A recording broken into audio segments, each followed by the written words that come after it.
Tayo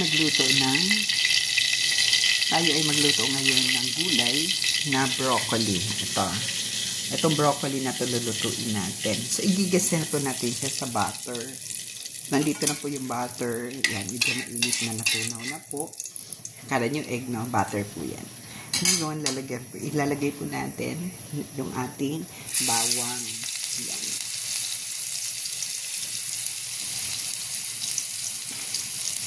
Ayan, hintayin po natin na mag-brown. Actually, ito ay sabi lang sa akin ni Ma'am Bianca na ganito nga daw, tapos pwede siya lagyan ng beef. Hindi nga mahilig sa beef. Sabi ko, gusto ko kasi pure gulay lang. So, sabi niya, sige, igigisa mo lang yan sa butter. Tapos, lagyan mo ng bawang. Ito na nga, ginawa na natin. Nalagyan na natin ng bawang. Tapos, pagkatapos noon, igisa lang po yung broccoli. Hintayin muna natin na magba-brown ito.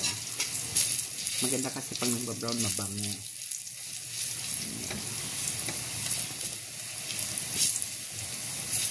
Ayan. Okay, pagkatapos po natin, medyo brown, ayan. Hindi naman magpangit yung, pangit naman yung sunog kasi medyo maano na. Okay na po yan. Then, ilalagay na po natin itong broccoli natin. Ayan, ikikisa na po natin.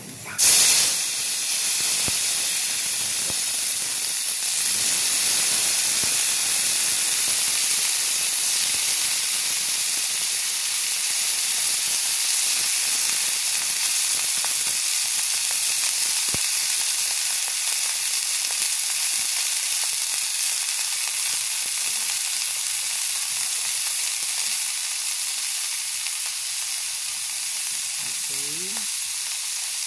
So, ngayon haluin ko natin. Kasi sabi nga maganda daw dito yung half cook. Kaya sige, half cook natin.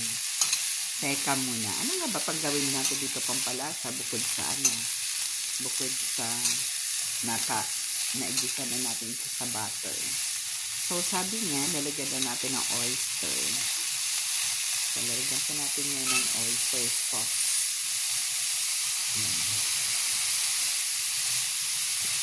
Ang pampalasa.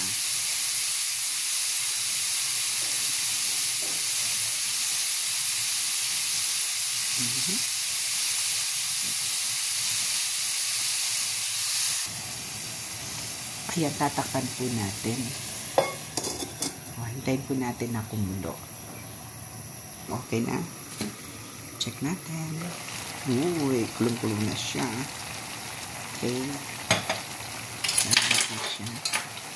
Check po natin. Kasi gusto ko kasi medyo luto kasi nga tayo ay pustiso ng hipin. Hindi na masyado mamunguyan. Sige, konti pa.